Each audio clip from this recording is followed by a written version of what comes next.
Isn't it amazing how something as simple as a sibling giving you crap for many, many years will make you do something later in adult life? It's wild, isn't it? Let's talk about Memory, Sorrow, and Thorn by Tad Williams. He who is certain he knows the ending of things when he is only beginning them is either extremely wise or extremely foolish. No matter which is true, he is certainly an unhappy man, for he has put a knife in the heart of wonder. A man whose wisdom is true does not sit in waiting for the world to come at him piece by piece, proving its existence.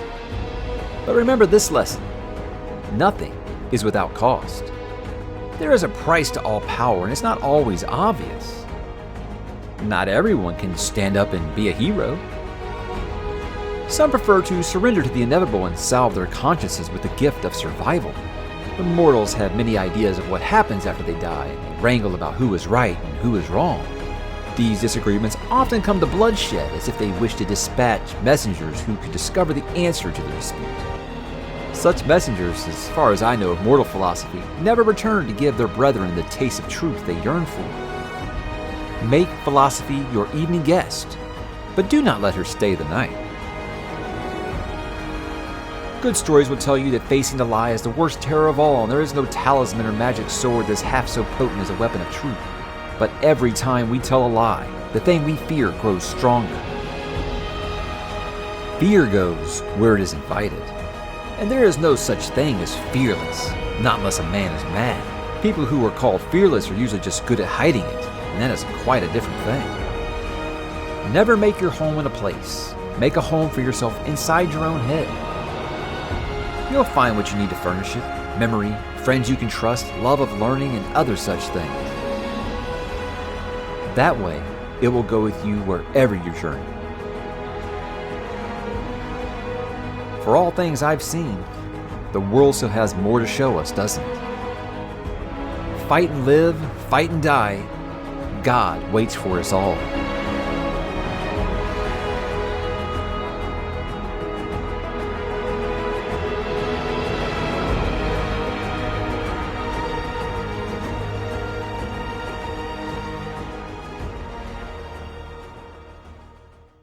Hey, what's up, bookworms? Mike back to do another Why I Decided to Read, the sister series to Why You Should Read, because I haven't read it yet. But today we're dipping into 1988, and this is, of course, Memory, Sorrow, and Thorn, book one being The Dragon Bone Chair by Tad Williams. This is a trilogy that I wanted to talk about because I'm going to be reading it for the first time coming up next month in January. Now, released in 1988 through 1993, it is the first four-book trilogy ever. And what I mean by that is you have your first two books, and then the third book, because he was contracted for a trilogy, well, he just kind of let it get kind of long, and it kind of got away from him. And as you can see there, it's twice the size of the other two books involved. So it's kind of been jokingly over the years been referred to as a four-book trilogy. That's because when book three was actually released, it was so thick that they had to release it in two paperbacks, because it was either that or make the paper so thin in the paperback that it would actually tear it when you would turn the page. And the thing is like, you look at this big old giant thing now, because they can put it in one binding now, it's about like 6-point fonts in there. So quite a beastie book. But this is the first in his Austin Ard series. I don't know if I'm saying Austin Ard or if it's Austin Ard or anything like that. Don't know anything really much to say about stuff like that. But this is a series, I think it has a legacy that I want to talk about here, because it still seems like it's still just a little bit underrated within the fantasy community. But if you talk to like any real fantasists, I guess, is that a word? Fantasists? And obviously modern fantasy authors, they'll all list this as a big reason they got into doing what they did. Now, this is the first in this series. He has continued it since. He's done a prequel novel, he's done a bridge novel, and he's finishing up a sequel trilogy, which takes place in the Austin Ard universe. It isn't as far as I know, it isn't a direct sequel like the same character. I think it's years later kind of thing, like you're seeing a lot of modern fantasy authors do now. They revisit their old world just years or decades later. So he is doing that as well. But it's a series, like I said, it's been majorly influential to all kinds of authors. I know that Patrick Rothfuss has listed it as one of his major influences. Christopher Paolini, George R. R. Martin, obviously, has listed this as a big one, and it will not be the last time that George R. R. Martin comes up in this discussion, I think, because that kind of plays into it. But I first learned about this series 21 years ago in a famous phone call I made to my brother back home in Atlanta, Georgia. But before I get into that, guys, let's do like usual, and let's talk about what is this series about. A war fueled by dark powers of sorcery is about to engulf the peaceful land of Osen-Ard. For old Presbyter John, the High King, slayer of the dread dragon Shirakai, lies dying. And with the old king's death, an ancient evil will at last be unleashed as the Storm King, undead ruler of the elvish-like city, seeks to regain his lost realm through a pact with one of human royal blood. Then, driven by spell-inspired jealousy and hate, prince will fight prince, while around them the very lands begin to die. And only a small, scattered group of scholars, the League of the Scroll, recognizes the true danger awaiting Osen-Ard. Simon, a kitchen boy from the royal castle unknowingly apprenticed to a member of this league, will be sent on a quest that offers the only hope of salvation, a deadly riddle concerning the long-lost swords of power.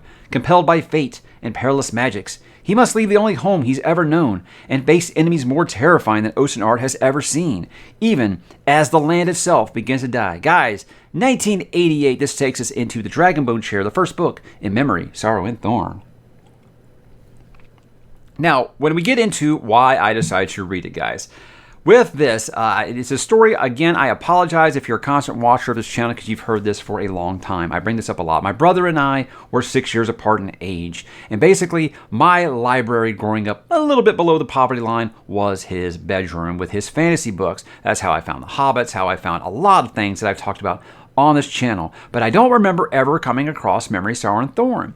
So it was a phone call that I made to him in the year 2000. It might seem kind of funny now to think about this, but at the time, A Song of Ice and Fire by George R. R. Martin was a very under-known fantasy series. It had its devout following, but it was very, very small. Wasn't obviously the pop culture icon that it is today. So I called him very excited about this fantasy series I had found called Song of Ice and Fire, and I was telling him about it, and he's like, man, quit reading that Memory, Sorrow, and Thorn ripoff and just read Memory, Sorrow, and Thorn. I'm like, Memory, Sorrow, what? What are you talking about? So he begins to tell me this story and tell me beat by beat, oh, this thing that you like about the book A Game of Thrones, this, and this happens. Well, this, and this happened in this book first. And I'm like, I don't even know what you're talking about right now because it's out of context, obviously. Now, this is something that can be debated upon, and we're going to talk about it a little further in here. But that was how this first came about. So over the years, every time I tell him about some new fantasy series I was reading, he's like, but you still haven't read Memory, Sorrow, and Thorn. Sure, keep wasting your time, idiot. Right? So that's just how brothers work, you know? So yeah, I think the biggest reason that I want to read this is finally just because my brother's been nagging me for so long. It wasn't ever anything I didn't want to read. I just hadn't heard much about it. And it wasn't until really that I started this channel, guys, that I got really, really back into fantasy. You know, I was doing, mostly I was just doing my Stephen King reread and things like that, still sticking like Anne Rice and all kinds of stuff, rock autobiographies and stuff. And it was when I decided to get back in the Wheel of Time is when I said, my God, do I miss reading fantasy a lot. So it really kind of fell off my radar for a long, long time. And when I started doing this stuff, and he's like, yeah, I see that book thing you're doing now. That's pretty big. You remember Sorrow and Thorn yet? I'm like, no. He's like, idiot, right? So idiot is a name that I've become quite, partial to over the years. But yeah, my love of Song and Ice and Fire books, guys, is a big reason why I decided to do this, because I want to know if this is true. Now, it's something that you can Google this and look for it, and apparently there are people who do one-by-one comparisons. This is what happens to this character, and this character. This is what happens to this character, this character. Talking about in between Song of Ice and Fire and, of course, Memory, Sorrow, and Thorn. And I haven't read those because I don't want to be spoiled on this story. So I haven't read those. But there are people, it's not just my brother, it's not just a crazy little conspiracy theory about my brother. A lot of people have said this. Even George himself has said this is the primary influence for that series for him. So I'm sure he probably borrowed some things from it and kind of rolled with it. As to the extent of it, I don't know. I remember even bringing this up when I was back on Twitter still, and Tad Williams himself said, no, that is not true. So again, I think you're going to want to take it from the author's mouth there. But again, if you want to do that research on your own, you can. But the biggest reason I think outside of that I want to read this, you guys, is I need some traditional fantasy back in my life. I need some tropes. I need some Dark Lords. I need some Chosen One. I need some Joseph Campbell hero's journey. I've been reading so much dark, adult, grimdark fantasy lately, guys. I need a world that's not just cruel and hopeless. Now, you might be laughing, saying, oh, yeah, you got to see Oceanart. It might be like that. I don't know. But this seems definitely more in that Tolkien-esque kind of vein of something that I need right now, guys. I need some rainbows and puppy dogs because I've read so much dark stuff, and I just feel like I'm getting kind of burned out on just every character just being a worthless piece of garbage, everything in the world being all for naught because it's always just going to end in blood and misery and tears.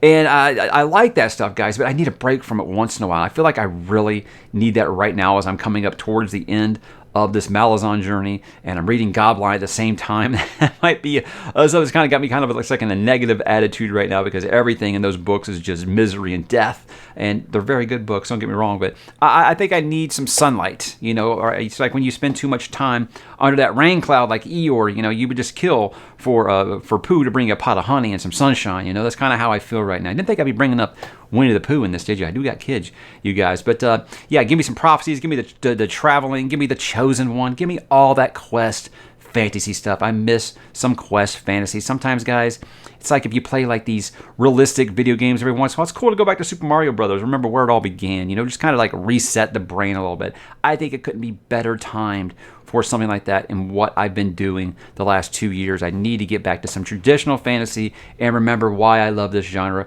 Tropes and all. Guys, I don't hate tropes. Tropes are a big reason I love this genre. So I'm cool with it. As long as, with those tropes, it's like, as long as, you know, modern fantasy authors do it and act like they're reinventing the wheel, and I'm like, you ain't doing anything special. With this, I've always been told that this is the most Tolkien-like fantasy not written by J.R.R. Tolkien, and that's a great, great hook, obviously. So you get the Tolkien comparisons, you get the, I mean, there's a lot of people say it is very much just like if you could close your eyes and tell you not when this was released, someone could tell you this is what J.R.R. Tolkien wrote after Lord of the Rings, and people said they would believe it. So that's obviously a very high compliment to Mr. Williams' writing style and stuff, which I'll talk about here in a minute. But yeah, it's a story I feel like has influenced so many fantasy authors that I love. So with that alone is going to get it on my radar a little bit. But there are several others in the community. I'm sorry, my community here, the Mike's Book Reviews community on the comments and on the Discord, all that thing, social media, whatever you want to say, that are willing to read this with me. I found that there's a lot of interest out there for it. That I did not know that there was such a big audience for it, but a lot of people, like myself, like I've always seen it, but I've never actually picked it up. You're going to do it. Hey, I'll go ahead and join along with you. So this isn't going to be like the big read along, like the Malazan thing or anything like that. This is just a very simple thing, guys. If you want to read with us, January, February, March, and April is when we're going to read this. We're going to be splitting the last book into 2 parts, as the publisher did when he released it. So if you join the Discord, that's it. January we're reading Dragonbone Chair. February we're doing Snow February. So on forward. So if you want to join with that, you can. But again, it's not going to be a big old thing like Malazan has been. But I'm always happy to have more people along with me. It makes it a lot more fun. Now, I think something that is kind of helped me prepare for this is even people who love this series have said, look, it is glacially slow for like the first 250 pages. Me, being a traditional fantasy fan, I know this. This always happens. I mean, you go back to Fellowship of the Rings, guys, it doesn't exactly pop off, you know, from page 1. Traditional fantasy would establish the world. They would establish the characters. They would establish what everyday life was like for these people before the end of the world stuff starts happening. That way you can see they're just a normal person. This is what they go through. This is their daily routine.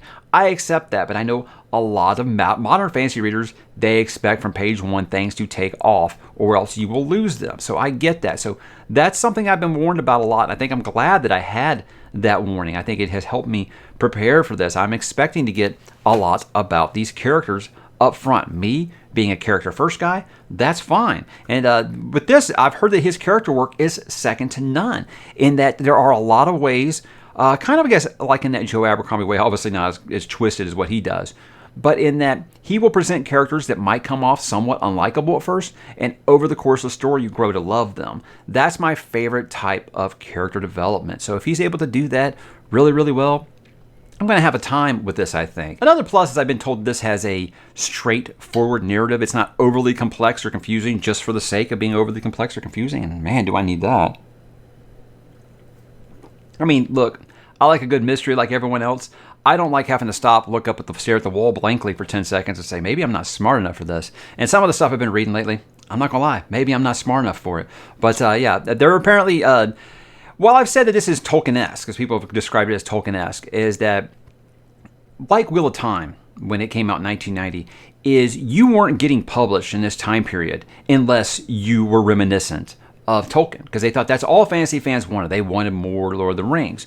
So you saw with Wheel of Time, where he wrote the first book to be very much like Lord of the Rings. Then he did his own thing after it was a success. I don't know if this does the same route. I've heard a lot of people say, look, this is not going to be anything that you're going to feel like, wow, no one's ever done this before. But what you'll feel like is he differentiates himself from all those carbon copies that we were getting of just the Fellowship of the Ring over and over and over again in the 70s and late 80s. You know, it's all we got was just basically Fellowship of the Ring with different characters and maybe some different races in there. That's about all the differences there were. So I feel like with this, I've been told he is able to differentiate that where it never stops feeling kind of like a Tolkien story, but you're never like, yeah, Tolkien did it first and did it better. So that's I think timeless is the word that I keep hearing a lot, and that's what I think about when I think about Lord of the Rings is timeless. I think someone actually explained it like Lord of the Rings, but you've got more politics, more political intrigue, and you've got a civil war in the middle of it. So that's great to me. You had me at Lord of the Rings, obviously, as long as you're respectful to it, you're not just copying it, you're getting my attention. And I'm not ready to call Tad Williams one of the pillars of fantasy or anything like that, because I think that that's not a term that we need to not use too loosely. That's like giving everything you read a 5-star because you enjoyed it.